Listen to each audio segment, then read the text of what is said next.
Big boss Malayalam season 7 ആദ്യ weekend episode അങ്ങനെ അതിഗംഭീരമായിട്ട് അവസാനിച്ചിരിക്കുകയാണ്. ലാലേട്ടൻ എല്ലാ വിഷയങ്ങളും നമ്മൾ എന്തൊക്കെ ആഗ്രഹിച്ചോ ആ വിഷയങ്ങളെല്ലാം ആദ്യ വീക്കെൻഡിൽ ഉൾപ്പെടുത്തിയെന്ന് തന്നെ പറയാം. അക്ബർ സെപ്റ്റിക് ടാങ്ക് എന്ന് വിളിച്ച രേണുവിനെതിരെ സെപ്റ്റിക് ടാങ്ക് എന്ന വിഷയത്തിൽ അക്ബറിന് ശിക്ഷ പണിഷ്മെന്റ് കൊടുത്ത് ലാലേട്ടൻ. ഒപ്പം രേണുവിന് വലിയൊരു പണിയും കിട്ടി. എന്തിന്റെ പേരിൽ? വീഡിയോ ഉണ്ടാക്കി വെളിയിൽ വിട്ടതിന്റെ പേരിൽ രേണുവിന് മുട്ടൻ പണി കൊടുത്തു. ഒപ്പം നമ്മുടെ ഷാനവാസിന്റെ ഫാമിലിയിൽ നിന്നും ഭാര്യ ഏഷ്യനെറ്റിലേക്ക് വിളിച്ച് പരാതിയും പറഞ്ഞു. എന്തൊക്കെയാണെന്നുള്ളത് എല്ലാം ഞാൻ കൃത്യമായിട്ട് നിങ്ങൾക്ക് പറഞ്ഞുതരാം. അതിനു മുമ്പ് BBM ടോക്ക് വിത്ത് പ്രശു എന്ന യൂട്യൂബ് ചാനലിലേക്ക് എല്ലാവർക്കും സ്വാഗതം.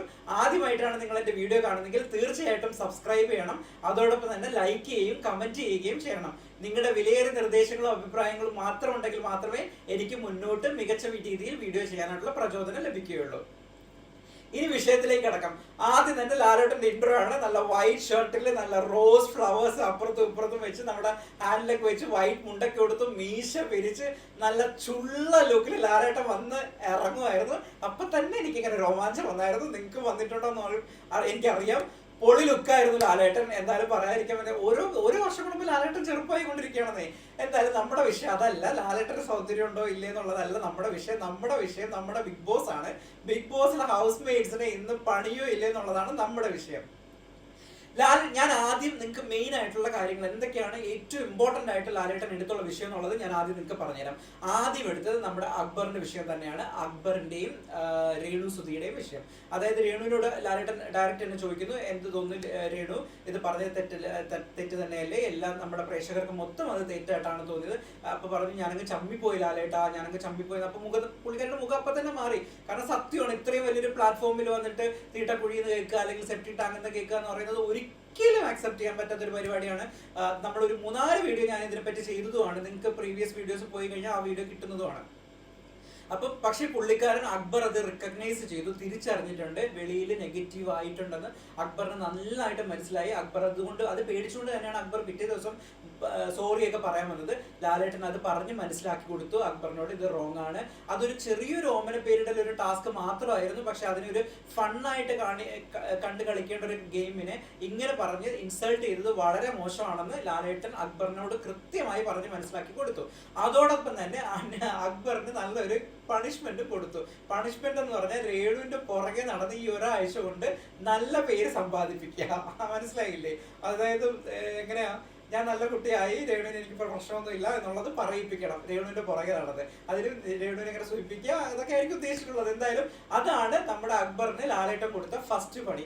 അതോടൊപ്പം തന്നെ ശരത്തിനെ എണിപ്പിച്ചെടുത്തിട്ട് ലാലേട്ടൻ ചോദിച്ചു, നിങ്ങൾക്ക് അവിടെ അയൽക്കൂട്ടം പരിപാടി ഉണ്ടോ എന്ന്. സാധാരണ അറിയാൻ ആരാണ് അയൽക്കൂട്ടം ചെയ്യുന്നത്, പക്ഷെ ഇത്തവണ മാറ്റി പിടിച്ചു. നമ്മൾ ആണുങ്ങളിലേക്കാണ് അയൽക്കൂട്ടം പരിപാടി വന്നിരിക്കുന്നത്. സോ ലാലേട്ടൻ ആ പരിപാടി ചോദിച്ചു. എന്താ, ആര്യനും നമ്മുടെ മെയിൻലി പറഞ്ഞിരിക്കുന്നത് അക്ബറിനെയും ശരത്തിനെയാണ്. പക്ഷെ സംഭവം അതല്ല കേട്ടോ. ഇത് ബിഗ് ബോസ് വീട്ടിലേക്ക് പോയി കഴിഞ്ഞാൽ നമുക്കൊരു ബോണ്ട് ഉണ്ടാവുക, നമുക്ക് വിശ്വസിക്കാൻ പറ്റുന്ന ഒരു ഫ്രണ്ട്സിനെ ഉണ്ടാക്കുക എന്ന് പറയുന്നത് ഭയങ്കര പാടുള്ള കാര്യമാണ്. അവർക്ക് തമ്മിൽ ആദ്യമേ ഒരു ബോണ്ട് ഉണ്ടായി. അവർ ചർച്ച ചെയ്യുന്ന മൊത്തം ഗെയിം മാത്രമാണ്. പക്ഷെ അതിൽ ലാലേട്ടൻ പറഞ്ഞത് അവർക്ക് ചിലപ്പോൾ നെഗറ്റീവായിട്ട് ബാധിച്ചിട്ട് അവർ ഒറ്റയ്ക്ക് പോകാനുള്ള ചാൻസ് ഉണ്ട്. പക്ഷെ വരും ദിവസങ്ങളിൽ നമുക്ക് കൂട്ടായ ഒരാളുള്ളത് ഭയങ്കര ഇമ്പോർട്ടൻ്റ് ആട്ടോ. ഈ ഗെയിം കളിക്കുന്നതിനും ഒരു ഡിസിഷൻ മേക്ക് ചെയ്യുന്നതിനും ഒക്കെ ഭയങ്കര ഇമ്പോർട്ടൻ്റ് ആയിരിക്കും. അത് ലാലേട്ടൻ എടുത്തതിനോട് എനിക്കത്ര യോജിപ്പില്ല. കാരണം ഗ്രൂപ്പിസൊക്കെ വേണം, എന്നാലും ഒരു രസമുള്ള ബിഗ് ബോസ് കാണാനെന്ന് പറയുന്നത്. അത് കഴിഞ്ഞിട്ട് രണ്ടാമത് സംഭവം ഉണ്ടായി. അതായത് ലാലേട്ടൻ പറയുന്നുണ്ടായിരുന്നു, നമ്മുടെ ഷാനവാസിന് ഹെൽത്ത് ഇഷ്യൂസ് ഉണ്ട്. ഓൾറെഡി ഷാനവാസ് ടാബ്ലറ്റ്സും മെഡിസിനൊക്കെ കഴിക്കുന്നുണ്ട്. ഷാനവാസിന് ഈ ഹെൽത്ത് ഇഷ്യൂസ് കാരണം ഷാനവാസിന്റെ വൈഫ് ഏഷ്യനെറ്റിലേക്ക് വിളിച്ചു. ബിഗ് ബോസ് ടീമിലേക്ക് ഫോൺ ചെയ്തിട്ട് ഷാനവാസിനെ കൊണ്ട് ഇങ്ങനെയുള്ള ടാസ്കുകളൊന്നും ചെയ്യിക്കാൻ പാടില്ല എന്ന് ഷാനവാസിന്റെ വൈഫ് പറഞ്ഞു. ആക്ച്വലി അങ്ങനെ പറയാൻ പാടില്ല. സംഭവം എന്ന് വെച്ച് കഴിഞ്ഞാൽ ഈ ഷോ ഇങ്ങനെയാണ്. ഒരുപാട് തരത്തിലുള്ള ഫിസിക്കൽ ടാസ്കുകളും മെന്റൽ ട്രോമയിലൂടെയും ഒക്കെ കടന്നു പോകുന്ന ഒരു പരിപാടിയാണ് ബിഗ് ബോസ് എന്ന് പറയുന്ന ഒരു ഷോ. അപ്പോൾ ഇതൊക്കെ അറിഞ്ഞു വെച്ചുകൊണ്ടാണ് ഏഷ്യനെറ്റുമായിട്ട് അസോസിയേറ്റ് ചെയ്ത് വർക്ക് ചെയ്യുന്ന ഒരാളും കൂടെയാണ് ഷാനവാസ്. സോ ഷാനവാസിനൊക്കെ ഈസി ആയിട്ട് അറിയാം എന്താണ് ബിഗ് ബോസ് ഷോ എന്നും. നമ്മളിപ്പോൾ 6 വർഷമായിട്ട് മലയാളത്തിൽ തന്നെ കാണുന്നതാണ്. എല്ലാവർക്കും അറിയാം, ഒരുവിധം മലയാളികൾക്ക് എല്ലാവർക്കും അറിയാം എത്ര ഡിഫിക്കൽട്ടാണ് ബിഗ് ബോസ് ഷോ എന്നുള്ളത്. അതൊക്കെ മനസ്സിലാക്കി തന്നെയാണ് ഷാനവാസ് അങ്ങോട്ട് പോയത്. എന്നിട്ട് വീട്ടിൽ നിന്ന് ഇങ്ങനെ വിളിക്കുന്നൊക്കെ പറയുന്നത് എനിക്കത്ര ഉൾക്കൊള്ളാൻ പറ്റുന്നില്ലായിരുന്നു. എന്തായാലും ഷാനവാസിന്റെ വൈഫിനെ നേരെ ലാലേട്ടൻ സ്റ്റുഡിയോയിലേക്ക് തന്നെ കോള് കണക്ട് ചെയ്തു. ലാലേട്ടൻ ഷാനവാസിനോട് തന്നെ സംസാരിപ്പിക്കുന്നു, എങ്ങനെ പ്രശ്നമുണ്ടോ, ഹെൽത്ത് ഓക്കെ ആണോ, ഇനിയും ഇതിനെ ഇതിനേക്കാളും ഭയാനകരമായ ടാസ്കുകളൊക്കെ വരും. അതൊക്കെ ചെയ്യാൻ ഓക്കെ ആണോ എന്ന് ഷാനവാസിനോട് ലാലേട്ടൻ, അതായത് ഭാര്യ മുൻനിർത്തി തന്നെ ചോദിച്ചു, കോളിൽ നിർത്തി തന്നെ ചോദിച്ചു. അപ്പൊ ഷാനവാസ് എല്ലാം ഓക്കെ എന്നാണ് പറഞ്ഞത്. അതോടൊപ്പം തന്നെ ഷാനവാസിന് മോളോട് സംസാരിക്കാനുള്ള ഒരു ഓപ്പർച്യൂണിറ്റി കിട്ടി. എന്റെ അഭിപ്രായത്തിൽ ഇത്തരത്തിലുള്ള കോളുകളും ഇങ്ങനെ വീട്ടിൽ നിന്ന് വിളിക്കുന്നതൊന്നും വീട്ടിലേക്ക് കണക്ട് ചെയ്ത് കൊടുത്ത് പ്രോത്സാഹിപ്പിക്കാൻ പാടില്ല ബിഗ് ബോസ് എന്നാണ് എന്റെ വ്യക്തിപരമായ അഭിപ്രായം ഈ കേസിൽ. അടുത്ത മൂന്നാമത്തെ വിഷയം എന്ന് പറയുന്നത് നമ്മുടെ രേണു സുധിയുടെയാണ്. രേണു സുധിയുടെ എന്താ വിഷയം എന്ന് അറിയാവോ? രേണു സുധി ബിഗ് ബോസിലേക്ക് പോകുന്നതിന് മുമ്പ് തന്നെ സ്വന്തമായിട്ട് വീഡിയോ എടുത്തു വെച്ചു. എന്തായത്, അതായത് നോമിനേഷനിലേക്ക് വരുമെന്ന് അറിയാമല്ലോ. സോ നോമിനേഷനിലേക്ക് വരുമ്പോഴത്തേക്ക് എനിക്ക് എല്ലാവരും വോട്ട് ചെയ്യണമെന്നും പറഞ്ഞിട്ടൊരു വീഡിയോ എടുത്തു വെച്ചിട്ട് കസിന്റെ കയ്യിൽ കൊടുത്ത്, സോഷ്യൽ മീഡിയ പ്ലാറ്റ്ഫോം കസിന്റെ കയ്യിൽ കൊടുത്തിട്ടാണ് രേണു വീട്ടിലേക്ക് പോയത്. സംഭവം കസിൻ എന്ത് ചെയ്തു, ഡയറക്റ്റ് ആയിട്ട് നോമിനേഷനിൽ ഫസ്റ്റ് വീക്ക് തന്നെ വന്നു, ഡയറക്റ്റ് ആയിട്ട് സോഷ്യൽ മീഡിയയിലോട്ട് പോസ്റ്റ് ചെയ്യുകയും ചെയ്തു. അപ്പൊ ഇത് എന്ത് പറ്റിയെന്ന് പറഞ്ഞാൽ നമ്മളുടെ ഇടയിലെല്ലാം ഒരു തെറ്റിദ്ധാരണ ഉണ്ടാക്കാനുള്ള ഒരു സാഹചര്യം ഉണ്ടാക്കിയിട്ടുണ്ട്. അതായത് ബിഗ് ബോസിനകത്ത് തന്നെ നിന്ന് പുള്ളിക്കാരി ഇങ്ങനെ വീഡിയോ ഷൂട്ട് ചെയ്യുന്നത്, ഇതെങ്ങനെ വോട്ടർപ്പിച്ച് വീഡിയോ വരുന്നത് എന്നുള്ളൊരു തെറ്റിദ്ധാരണ ഉണ്ടാക്കാനുള്ള പോസിബിലിറ്റി ഉണ്ട് എന്ന് ലാലേട്ടൻ മനസ്സിലാക്കി. അതുകൊണ്ട് ആ വീഡിയോ പ്ലേ ചെയ്യിപ്പിച്ച് രേണുവിനെ എണീറ്റ് നിർത്തി ചോദിച്ചു എന്താ സംഭവം എന്നുള്ളത്. അപ്പൊ രേണു പറഞ്ഞു, ലാലേട്ടൻ വരുന്നതിന് മുമ്പായിട്ട് റെക്കോർഡ് ചെയ്ത വീഡിയോ ആയിരുന്നു, അത് കസിന്റെ കയ്യിൽ കൊടുത്തിട്ടാണ് വന്നത്, അങ്ങനെ കസിൻ പോസ്റ്റ് ചെയ്തതാണ് എന്ന് പറഞ്ഞു. അപ്പൊ ലാലേട്ടൻ കളിയൊക്കെ ചോദിച്ചു, ഇനി ഇതുകൊണ്ടൊക്കെ കുറെ വീഡിയോസ് ഉണ്ടോ? കാരണം ഇതൊക്കെ മറ്റാരും ചെയ്തിട്ടില്ല, അവിടെ ആരും ചെയ്തിട്ടില്ല. അപ്പൊ ഇതൊക്കെ ഒരു അഡ്വാൻറ്റേജ് ആയിട്ട് മാറുമല്ലോ. അപ്പൊ അത് ശരിയല്ല എന്നുള്ളത് ലാലേട്ടൻ രേണുവിനെ പറഞ്ഞ് മനസ്സിലാക്കി. രേണു നേരെ അത് കഴിഞ്ഞതിന് ശേഷം, ലാലേട്ടൻ പോയതിനു ശേഷം ക്യാമറയുടെ മുമ്പിൽ പോയി ഇട്ട് സോറി എല്ലാവരോടും പറയുന്നുണ്ടായിരുന്നു. ആ കസിനോട് റിക്വസ്റ്റും ചെയ്തു. ഞാനും ആ കസിനോട് റിക്വസ്റ്റ് ചെയ്യാണ്, ഇനി ഇത്തരത്തിലുള്ള വീഡിയോസ് പോസ്റ്റ് ചെയ്യരുത്, ആൾക്കാർക്കിടയിൽ തെറ്റിദ്ധാരണ പടർത്താൻ പാടില്ല. ഓക്കെ, ഇനി ഇത് കഴിഞ്ഞിട്ട് ഇനി നിങ്ങൾ വേറൊരു കാര്യം ശ്രദ്ധിച്ചോളൂന്ന് എനിക്കറിയത്തില്ല, ശ്രദ്ധിക്കാത്തവർക്ക് കൂടി വേണ്ടി ഞാൻ പറഞ്ഞുതരാം. അനീഷിന് മൊത്തത്തിൽ ലാലേട്ടൻ ഒരു ഗ്രീൻ ഫ്ലാഗ് ആണ് കൊടുത്തേക്കുന്നത്. അനീഷിന് മൊത്തത്തിൽ ഒരു ഗ്രീൻ ഫ്ലാഗ്. അതായത് അനീഷ് ഇത്രയും ദിവസം ചെയ്ത ഇറിറ്റേഷൻസ് ഒന്നും ലാലേട്ടൻ ഒരു തരത്തിൽ ചോദ്യം ചെയ്യുകയും ചെയ്തില്ല. അതിന് പകരം അപ്പാണി ശരത്ത് എണീറ്റ് നിന്ന് അനീഷിനെതിരെ പറയുകയും ബാക്കിയുള്ളവർ പറഞ്ഞപ്പോഴത്തേക്ക് അവരെ ക്രോസ് ചെയ്ത് ചോദ്യം ചോദിക്കുകയായിരുന്നു ലാലേട്ടൻ ചെയ്തത്. മനസ്സിലായോ? അപ്പൊ അതിനർത്ഥം എന്താണെന്നറിയോ? അനീഷിന് മൊത്തത്തിൽ ഗ്രീൻ ഫ്ലാഗ് ആണ്, അനീഷ് ചെയ്യുന്നത് ശരിയാണ്, അനീഷ് ഇങ്ങനെ തന്നെ പോട്ടെ എന്നുള്ളതാണ്. എനിക്കറിയത്തില്ല ഇനി എന്തൊക്കെ കാണാൻ കിടക്കുന്നുള്ളത്. കാരണം ഈ ഒരാഴ്ച തന്നെ അനീഷിന്റെ ഇറിറ്റേഷൻ കാരണം നിങ്ങൾക്കും ഞങ്ങൾക്കും വീട്ടുകാരുടെ കാര്യം പിന്നെ പറയണ്ടല്ലോ, അറിയാലോ.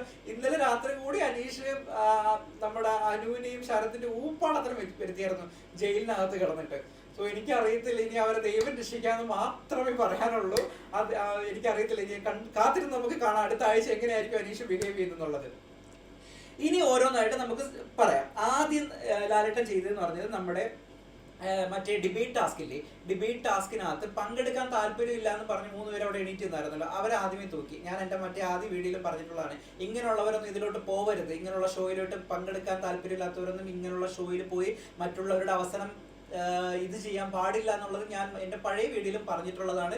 അത് തന്നെ ലാലേട്ടൻ ഇൻഡയറക്റ്റ് ആയിട്ട് പറഞ്ഞു, നിങ്ങൾ എന്തിനാണ് അങ്ങനെ ചെയ്തത്, ഇനി അങ്ങനെ ചെയ്യാൻ പാടില്ല, കാരണം ഇത് നിങ്ങൾ ഓരോരുത്തരും മുന്നോട്ട് വന്ന് മത്സരിക്കേണ്ട ഒരു ഷോയാണ് ബിഗ് ബോസ് എന്ന് പറഞ്ഞ് മനസ്സിലാക്കി. ഇതിനിടയിൽ ഒരാളൊരു മണ്ടത്തരം കാണിച്ചു. അതായത് എന്നിട്ട് ശിക്ഷയൊന്നും എന്തായാലും കൊടുത്തില്ല. പകരം ലാലേട്ടൻ ചോദിച്ചു, ഇനി ഇതേ കണക്ക് ആരെങ്കിലും ചെയ്യുമെങ്കിൽ അവർക്ക് ഞാനൊരു ഗിഫ്റ്റ് തരാമെന്ന് പറഞ്ഞു. ഉടനെ ഈ മണ്ടൻ നെവീൻ എന്ത് ചെയ്യുന്നു പറഞ്ഞു, ചാടി എണീറ്റെന്ന് പറഞ്ഞു, ലാലേട്ടാ ഞാൻ ചെയ്യും ഇത് കണക്ക്. അതായത് ടാസ്കിലൊന്നും പങ്കെടുക്കാനായിട്ടുള്ള ഇൻട്രസ്റ്റ് കാണിക്കത്തില്ലത്. എന്ത് പറയാൻ നെവിനോട്. ഉടനെ ലാലേട്ടൻ പറഞ്ഞു, എന്നാ നിനക്കൊരു പണി തരാം, ഇനി അങ്ങോട്ടുള്ള ഗെയിംസിലൊന്നും നീ പങ്കെടുക്കണ്ട, അടുത്ത ആഴ്ചയിലുള്ള ഒരു ഗെയിംസിൽ നീ പങ്കെടുക്കുന്നില്ല. പ്ലിങ്, നെവിൻ പെട്ടു. എന്തായാലും എനിക്കറിയത്തില്ല, നെവിൻ ഇനി വരാനുള്ള ഫുഡൊക്കെ കിട്ടാനുള്ള പല പല ടാസ്കുകളും ഒക്കെ ഉണ്ട്, ഇതിലൊക്കെ പങ്കെടുക്കാൻ പറ്റത്തില്ല എന്നുള്ളത് ഉറപ്പായി കഴിഞ്ഞു. അത് കഴിഞ്ഞതിന് ശേഷം നമ്മൾ ഏറ്റവും ഇൻട്രസ്റ്റിംഗ് ആയിട്ട് കാത്തിരുന്നത്, നിങ്ങളും ഞാനും ഭയങ്കരമായിട്ട് കാത്തിരുന്നൊരു സംഭവമായിരുന്നു. അവിടെ ക്യാമറയ്ക്ക് പോലും പിടികൊണ്ട് കിടക്കാണ്ട് ആ 100 ക്യാമറ ഇരുന്നിട്ട് അതിൻ്റെ ഇടയിൽ കൂടെ ഒളിച്ചു കിടക്കുന്ന 3-4 പേരെ ലാലേട്ടൻ പൊക്കി. അതായത് പൊക്കിയത് ഓൺഗിലിനെയും സരികയും രഞ്ജിത്തിനെ ബിൻസി അതോടൊപ്പം നമ്മുടെ ശൈത്യാണ് പൊക്കിയത്. ലാലേട്ടൻ ചോദിച്ചു, നിങ്ങൾ എവിടെ കാണാനില്ലല്ലോ, ഇത്രയും ക്യാമറ എടുത്തിട്ട് എവിടെ പോയേക്കുക എന്ന് ലാലേട്ടൻ ചോദിച്ചു. അപ്പൊ അവരുടെ ലാലേട്ട ഞങ്ങൾ ഇവിടെ നിൽക്കുമല്ലേ, അതായത് കിച്ചണിൽ നിന്ന് ഡ്യൂട്ടി എടുക്കുമല്ലേ, ഫുൾ ടൈം ഞങ്ങൾക്ക് കുക്കിംഗ് ആണ്, ദോശ കരിഞ്ഞു, വെളിയിലോട്ട് ഇറങ്ങാൻ പറ്റത്തില്ല, ഫുഡ് പോവും, അതാണ് ഇതാണ്. ഇതൊക്കെ എന്താണ് ഇവർ പറയുന്നത് എനിക്ക് സത്യമായിട്ട് മനസ്സിലാവുന്നില്ല. ബിഗ് ബോസിൽ ആദ്യമായിട്ടാണോ കുക്കിംഗ് നടക്കുന്നത്, ആദ്യമായിട്ടാണോ കിച്ചൺ ടോക്സ് നടക്കാതിരിക്കുന്നത്? കിച്ചണിലോട്ട് തന്നെ അവരെ അട്രാക്ട് ചെയ്യണം, അതാണ് നമ്മുടെ കഴിവെന്ന് പറയുന്നത്. ഇവര് നമ്മുടെ ക്യാമറാസിന്റെ അറ്റൻഷൻ കിച്ചണിലേക്ക് കൊണ്ടുവരണം, അതിനുള്ള കഴിവുണ്ടായിരിക്കണം. അതാണ് ബിഗ് ബോസ് ഷോ എന്ന് പറയുന്നത്. ബാക്കിയുള്ളവരെ നമ്മൾ അവിടത്തേക്ക് എത്തിക്കണം, അല്ലാതെ ഇത്തരത്തിലുള്ള ഒഴിവ് കഴിവുകൾ പറയുന്നത് ശരിയല്ല എന്നുള്ളതാണ് എൻ്റെ നിലപാട് ഈ വിഷയത്തിൽ. അതോടൊപ്പം തന്നെ വേറെ ഇൻട്രസ്റ്റിംഗ് ടോപ്പിക് ഉണ്ടായിരുന്നു.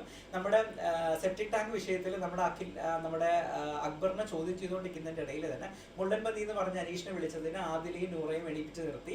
അതിനുശേഷം ലാലേട്ടൻ പറഞ്ഞ് ഇത് ചെയ്ത് തെറ്റല്ലേ എന്നൊക്കെ പറഞ്ഞ് ലാലേട്ടൻ ഇങ്ങനെ ഉപദേശിച്ചുകൊണ്ടിരിക്കുകയാണ്. ഉടനെ ആദിലുണ്ടല്ലോ ചാടി ഇറങ്ങി ലാലേട്ടനോട് പറഞ്ഞു, ഇല്ല ലാലേട്ട എനിക്കത് തെറ്റായിട്ടൊന്നും തോന്നുന്നില്ല, ഇപ്പോഴും ഞാൻ അതിൽ തന്നെ ഉറച്ചിരിക്കുന്നത്. ലാലേട്ടൻ പെട്ടെന്ന് പെരുകി പോയി, എന്താ സംഭവം എന്നുള്ളത് മനസ്സിലായില്ല ലാലേട്ടന്. കാരണം പ്രതീക്ഷിക്കുന്നില്ല, അതിൽ ഇങ്ങനെ പറയുന്നത് പ്രതീക്ഷിക്കില്ല. സാധാരണ ലാലേട്ടൻ പ്രതീക്ഷിക്കുന്നത് എന്തുവാ, ഓക്കെ ലാലേട്ട എന്ന് പറയുന്നതായിരുന്നു പ്രതീക്ഷിച്ചത്. പക്ഷെ അതെനിക്ക് ഭയങ്കര ഇഷ്ടമായി സംഭവം. നമ്മൾ തിരിച്ച് പ്രതികരിക്കണം, പുള്ളിക്കാരൻ ഹോസ്റ്റാണ്, നമ്മൾ വെളിയിൽ പുള്ളിക്കാരൻ നമ്മൾ റെസ്പെക്ട് കൊടുക്കണമില്ല എന്നുള്ളത്. ആ പരിപാടിയിൽ വരുമ്പോൾ നമുക്ക് നമ്മുടേതായ സ്റ്റാൻഡ് ഉണ്ടായിരിക്കണം, ആ സ്റ്റാൻഡിനനുസരിച്ച് പ്രതികരിക്കണം. പുള്ളിയുടെ ഡ്യൂട്ടി എന്ന് പറയുന്നത് തെറ്റും ശരിയും നെല്ലും പതിരും തിരിച്ചും പറഞ്ഞിരിക്കുക എന്നുള്ളതാണ്. അതിനെ റെസ്പെക്ട് ചെയ്യേണ്ടതല്ല, നമ്മുടെ സ്റ്റാൻഡും നമ്മൾ മുന്നോട്ട് വെക്കുക എന്നുള്ളത് ഭയങ്കര ഇമ്പോർട്ടൻ്റ് ആണ്.